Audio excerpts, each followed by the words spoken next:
Cadillac has been changing up their SUV offerings, not just with the new styling, but also new nameplates. You now have the Cadillac XT4, which is their smallest CUV and one that I've reviewed not too long ago. You have the XT5, a larger 2-row CUV. You have the XT6, a 3-row CUV based on the same platform as that XT5 and the same platform as other GM vehicles like the GMC Acadia or Buick Enclave. Then of course you have the Big Daddy, the Escalade, which we've also reviewed recently, and they just come out with an all-new design there as well. This week I've been driving the 2020 Cadillac XT6 Sport all-wheel drive. Let's get into it.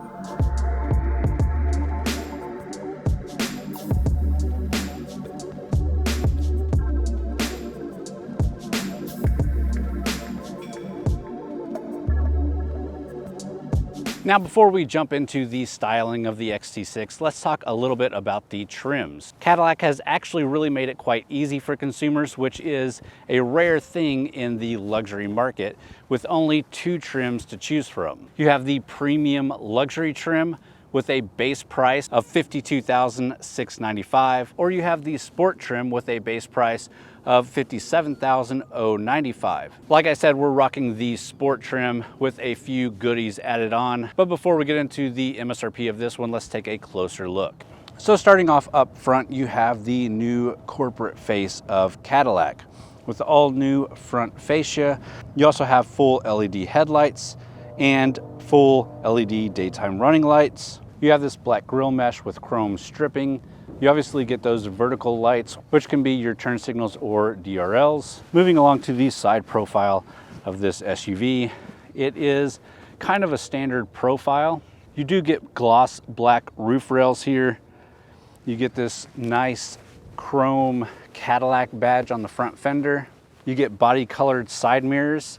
These do have the turn indicator on there. They are heated and they are auto folding with the push of a button, which we'll talk about more in a bit. So on this sport trim, we have the standard 20-inch 12-spoke alloy wheels with a pearl nickel finish. And this is running Michelin tires. Along the back here, you do get a nice rear spoiler.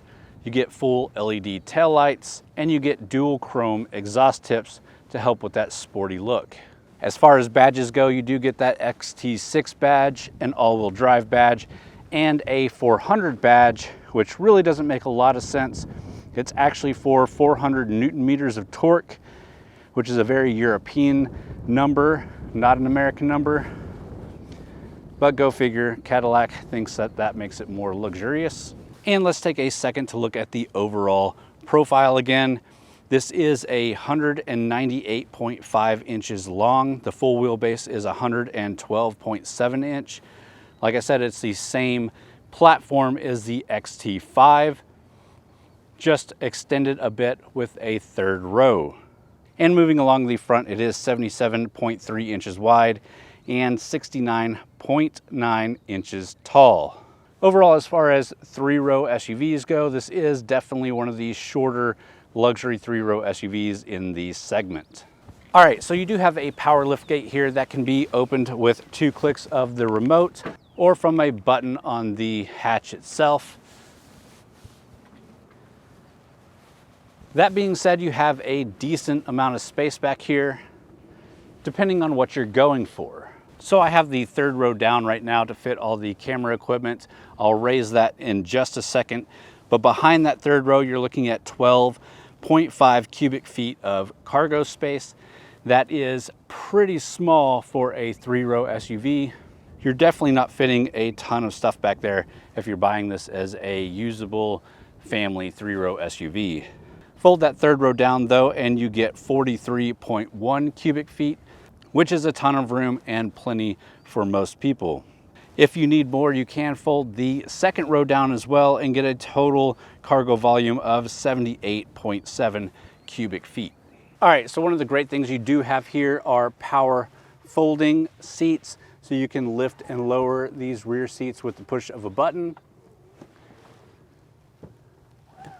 And that's the rear seats completely folded up. You can see This is a standard carry-on suitcase. You don't have a ton of room and a backpack back here. There's just not a ton of room with those third seats folded up. And to close the power lifting gate, you just push the button here, and we'll see if that closes with everything pushed all the way back. No, it won't. And it only partially opened back up for us. Let's open up all the way. Let's flip this on its side and close it.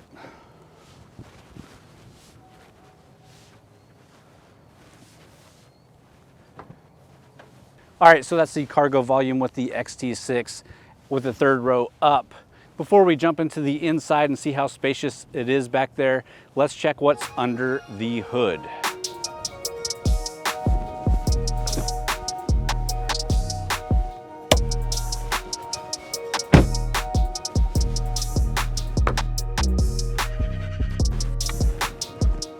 All right, and just like the trim levels, you are very limited on your engine options as well. As a matter of fact, you only have one engine option no matter what trim you get here.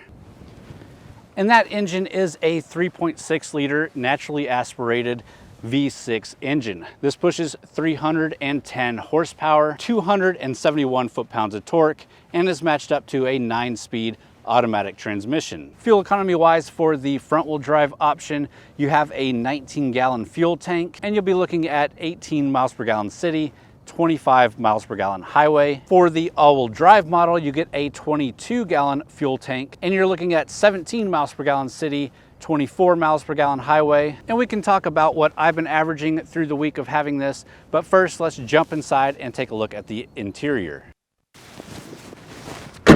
All right, so let's start off with the rear seats here. And first of all, to get into the third row, you just lift a handle here and everything pushes up and kind of forward.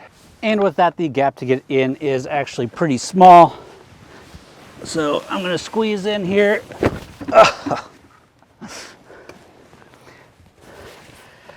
Now I'm 6'1", I don't fit back here, even with the middle seats kind of pushed all the way up. I guess in a pinch, you could kind of make it work. The standard here is to get this in a 7-passenger, which gives you this bench middle row. You can get captain's chairs as well. If you had that, I could probably put my feet kind of in the center to help out, but that changed it from a 7-passenger to a 6-passenger. But the seats back here are actually pretty nice, still really nice leather, and you have USB Type-C USB plugs back here to charge your kids' stuff. It is interesting that they chose to put only USB Type-C here, not A, as I would think that most kids' devices are gonna be older than the adult devices, and this is gonna be pretty new. At the same time, it's very future-proof for newer devices. All right, let me get into the middle row. All right, so that's always fun. Middle row is much more comfortable for somebody my size, definitely fit the kids just fine, and you still get some pretty good amenities back here. Obviously, the seats are still nice leather. You get a cup holder, pull down, an armrest. You get your own AC controls for the rear, and you get a USB Type-A and a USB Type-C plug back here. And as you can see, I have plenty of headroom here, plenty of shoulder room, plenty of knee room. So the second row is definitely a better place to be if you're an adult. But let's move into the real seat. Let's move into the driver's seat and check it out.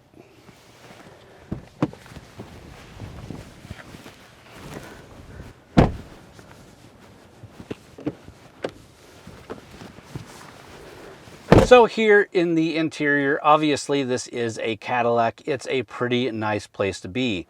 We have the jet black interior, which means we get these nice jet black bucket seats with some perforated leather inserts. You get leather with contrast stitching on the doors, on the dash, on the steering wheel, on the armrest. Everything is covered in leather and everything looks really nice. Speaking of these seats, they are heated and cooled seats, and the steering wheel is an automatic heated steering wheel. In this sport trim, we do have this mesh weave accent trim, But this is really cool. It's got this brown tint to it that makes it unique from other kind of carbon fiber looking trims, and I really like it. As far as your sound system goes, the standard sound system for these Cadillac XT6s are a Bose 8-speaker premium system. In this vehicle, we are upgraded to the Bose Performance Series 14-speaker audio system. Tech-wise, you do get a nice touchscreen display. This is for a luxury vehicle on the small side, but you do get Cadillac's Q system, which is pretty good. And you get some touch-sensitive kind of haptic feedback buttons. Not as bad as the previous Cadillacs that I've driven, where I think they're pretty annoying. These are a pretty decent layout, but I would have definitely liked to see a bigger screen in this luxury vehicle. Now you do get a 4G LTE hotspot. You also get Apple CarPlay and Android Auto integrations. We do get an HD rear view camera, as well as a full 360 camera system. We get a nice heads-up display and a night vision display, which we'll talk about a little bit more in just a second when we drive the vehicle. And in total, you get 6 USB ports in this vehicle. We've already checked out some of them. You get 2 USB-C in the very back. Those are for charging only. You get a USB-C and USB Type-A plug here in the second row, also only for charging. And then in the console up front, you also get a Type-A and Type-C plug, and both of these can be hooked up to interface to the system. You also do have a little pocket here for a wireless charger. Not really my favorite placement here, but quite frankly, there's nowhere else in this interior to put it. All right, let's kick it on and see some of this stuff here. You do see that Cadillac badge popping up with the infotainment system. And this is Cadillac's Q infotainment system. It is a touch screen, so you can navigate via touch. You also have a dial controller here. This is your volume, switching between things, your navigation, your audio button, and a dial to navigate through options. It's a decent system. It's not clunky at all. I found myself mostly using the touch feature, but this does come in handy every once in a while. Moving over a bit, you get the traction control system button and the mode dial, where you can change between driving modes, which again we'll get to in just a minute. And you have the gear shifter, which is an electronic gear shifter, where you push a button on the side, push forward for reverse, pull all the way back for drive.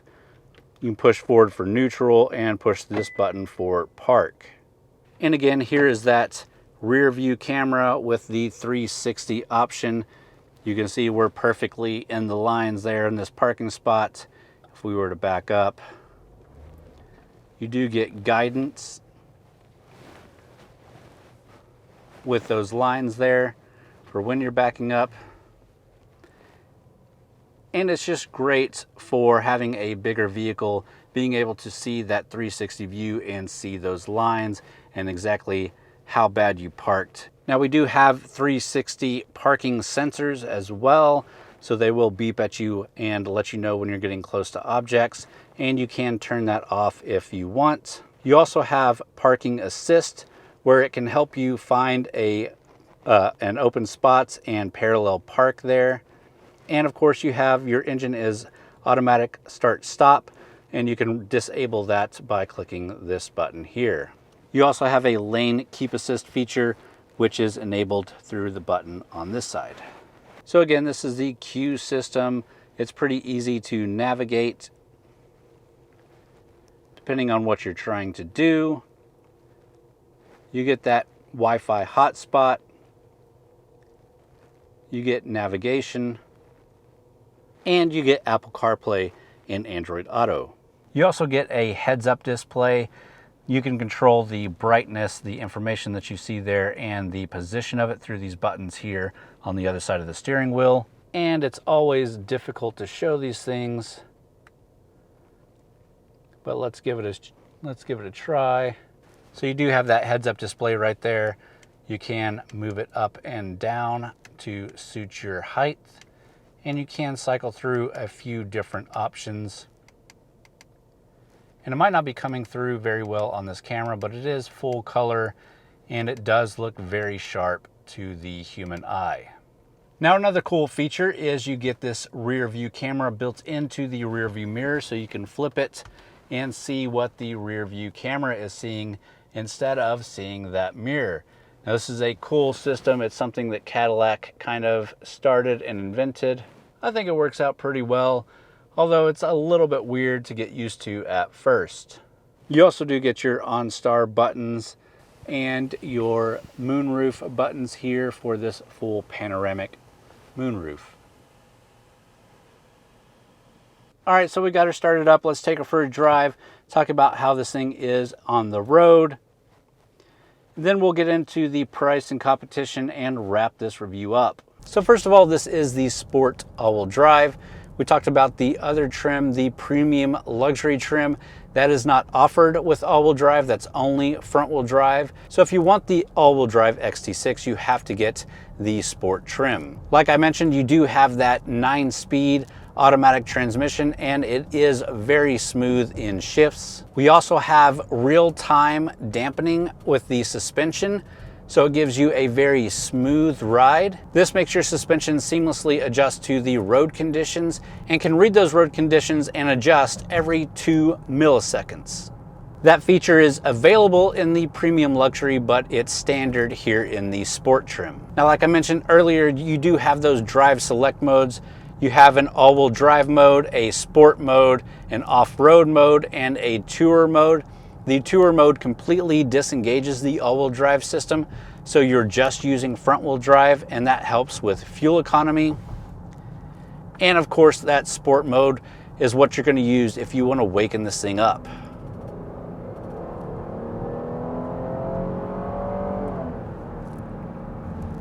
In sport mode, the 0 to 60 is 6.9 seconds. We're here on a relatively straight part of the road. Let's give that a bit of a test. As all my camera equipment falls, we're at a dead stop here. We're in sport mode. Let's just hit it.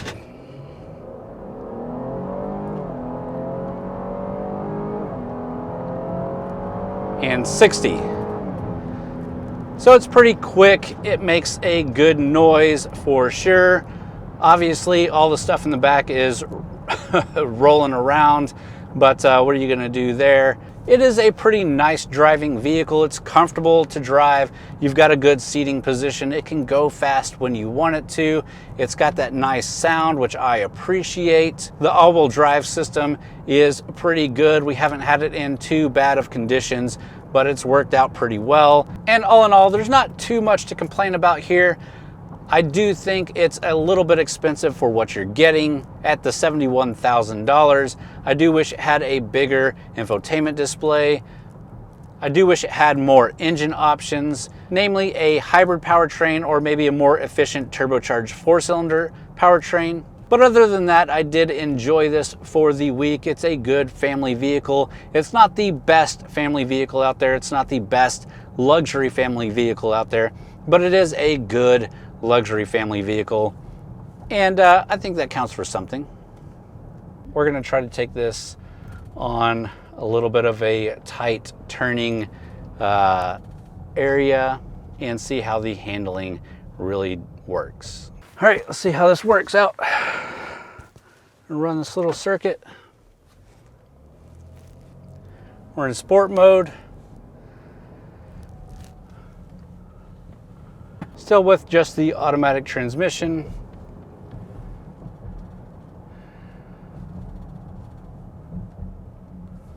There are some people out here, so we're not going to go too crazy. Turn in is nice. Acceleration is really nice. Along this sweeping turn. Come on the brakes. Turn in, push it, nice, brakes, turn in.